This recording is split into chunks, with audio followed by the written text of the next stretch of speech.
Hello everyone, welcome to my channel. और आज जो है वो मैंने सोचा आप लोग के साथ अपनी स्टोरी शेयर कर दूं, जो कि बहुत सारे लोग मुझसे बोल रहे थे कमेंट्स वगैरह में कि आप हमें अपनी स्टोरी बताइए कि आपको ये प्रॉब्लम हुई कैसे थी और मतलब किस वजह से जो है ये मुझे इशू हुआ था।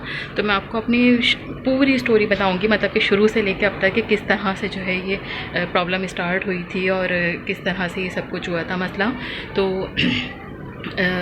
बात ये है कि जब मैं मतलब 12 साल की थी, जब न्यू आप लोगों को पता है पीरियड्स वगैरह स्टार्ट होते हैं। चूँकि मुझे पता है यहाँ पे सारी लेडीज़ ही हैं, इसी वजह से मैं आप लोगों से इस तरह से बात कर रही हूँ। तो जब 12 साल की थी, जब नया नया यानी मेंसेस सर्कल जब स्टार्ट होता है हमारा, तो उस वक्त जो है वो मुझे पहली दफ़ा में ही सही से नहीं हुए थे। बट वही बात है कि दायरे माएँ थोड़ी लापरवाह भी हो जाती हैं, तो अम्मी ने उस टाइम यानी इतना वो गौर नहीं किया। फिर इसी तरह बढ़ते बढ़ते जब मैं 16 साल की एज में पहुंची, तो ये मसला मेरा बहुत ज़्यादा बढ़ चुका था। इतना बढ़ चुका था कि मुझे कभी होते थे कभी नहीं होते थे, 6-6 महीने नहीं होते थे, इंजेक्शन्स लगते थे मुझे, और हेवी डोज यानी इंजेक्शन्स वगैरह मुझे लगती थी। और उसके बाद फिर ये होता था कि जब होते थे तो रुकते नहीं थे, उनको रोकने के लिए भी मुझे यानी इंजेक्शन्स लगवाने पड़ते थे। इतना यानी प्रॉब्लम मुझे होती थी और बहुत यानी इस तरह से इश्यूज़ रहते थे और मतलब बहुत ज़्यादा परेशानी। फिर उस आहिस्ता आहिस्ता करके मेरे ये हेयर ग्रोथ आने लगी। ये मुझे हार्मोन्स का अटैक हुआ था बाकायदा, और ये इतना गंदा हुआ था कि आपकी सोच होगी। एक हफ्ते में मैं आपको बता रही हूँ, जब मुझे हार्मोन्स का अटैक हुआ तो ये मेरी यानी पूरे मेरी ये शेप आ गई थी। मेरे सर की जो छुट्टियाँ थी, मेरा जो बाल था वो इतना मोटा था कि हाथों में नहीं आता था, फॉल वाला बाल था। बाल मेरे सर का सारा झड़ गया एकदम से, और पूरे मेरी थाइस पर, चेस्ट पे तकरीबन इतने बड़े बड़े यानी 1 इंच से बड़े बड़े बाल अचानक आ गए। और बगल में और ये शोल्डर्स पे यानी पूरी बॉडी पे जिस तरह से मर्दों के हैवी बाल होते हैं ना, इस तरह से आने लग गए। तो यानी पूरी बॉडी पे मेरे बाल, थाइस वगैरह पर भी आ गए, चेस्ट पे बाल आ गए थे। इस तरह से कंडीशन हो गई थी।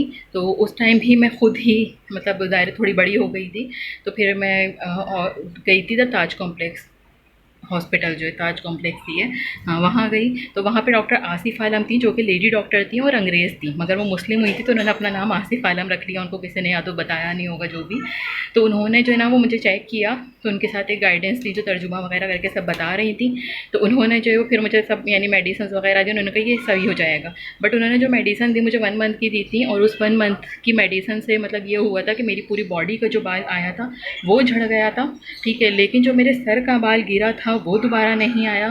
सेकेंडली जो मेरे चेहरे पर जो बाल आया था वो दोबारा नहीं गया आज तक। यानी ये 2 चीज़ें जिसने मेरी पूरी पर्सनैलिटी, मेरी पूरी लाइफ में कहूँगी ख़राब कर दी, मुझे बहुत तकलीफ़ में डाल दिया था। क्योंकि सर का बाल इतना मोटा होना कि आपकी चुटिया किसी के हाथ में ना आए, इतना बाल होना, और वो एक इस उंगली के जितना रह जाए, ये उंगली के जितना रह जाना बालों का, आप सोच सकते हैं कि किस हद तक तकलीफ दे होगा। इवन अभी भी मेरे सर पर बहुत कम बाल है। फ़ाइबर यूज़ करती हूँ, यानी कि कोशिश करती हूँ कि स्कैल्प ढक जाए, ठीक है, मतलब लेकिन बहुत कम है। यानी आप लोग देख सकते हैं, बस ये इतना सा बाल है ये सिर्फ, ठीक है। और जो चेहरे पे बाल आया था वो आपको बताया कि उसकी वजह से ये मसला हुआ। फिर आ जाती है बात लेज़र की। तो मैंने 20 साल की जब मैं थी तो फिर मैंने लेज़र करवाया, ठीक है। 20 साल की नहीं, 22-23 साल की थी, सॉरी 22-23 साल की एज में। अच्छा, एक और चीज़ कि 20 साल की एज में मुझे मेरे कुछ टेस्ट हुए, मुझे प्रॉब्लम्स हो रही थी। जब मैंने चेक करवाया, अपने सारे टेस्ट करवाए, तो मुझे डॉक्टर्स ने कह दिया था कि मैं माँ नहीं बन सकती, पहली चीज़, क्योंकि हार्मोन्स डिस्टर्ब हो चुके थे और बहुत ज़्यादा प्रॉब्लम थी। एग्स नहीं बन रहे थे मेरे, 15 साल की एज से मेरे एग्स नहीं बने थे, 5 साल हो चुके थे उस टाइम जब मेरे टेस्ट हुए। तो डॉक्टर्स ने कहा आप माँ नहीं बन सकती, और अगर हम स्टार्ट करते हैं ट्रीटमेंट तो भी इसको कंप्लीट होने में कम से कम 9 to 10 ईयर्स आपको लगेंगे। यानी कि ये कि अगर आपने शादी भी करनी है तो फिर अब आप तकरीबन 28 मतलब 27-28 में जाके करें तो शायद बेबी हो सकता है हो जाए। ये चीज़ हुई। उसके बाद फिर प्रॉब्लम ये आई कि मैंने जो है वो लेज़र करवाई। लेज़र मैंने 6 मंथ करवाई, और मैंने इसकी हर हफ्ते की सिटिंग्स होती थी लेज़र की। तो मैंने जो है वो जिस हॉस्पिटल से कराया, मैं उस हॉस्पिटल का भी नाम नहीं बताऊंगी, और प्राइवेट हॉस्पिटल था। बहरहाल उस टाइम डॉक्टर की फ़ीस ही आप लगा लें, आज से 12 साल पहले डॉक्टर की फ़ीस जो थी वो तकरीबन 1000 रुपये उनकी अपनी फ़ीस थी, और 6000 वो मुझसे पर सिटिंग लेज़र के लेते थे। और उसमें भी ये होता था कि इंजेक्शन्स और जो ट्यूब्स वगैरह जो भी कुछ इस्तेमाल होता था, पायोडीन वगैरह, वो सब मैं खुद अपना लेके जाती थी।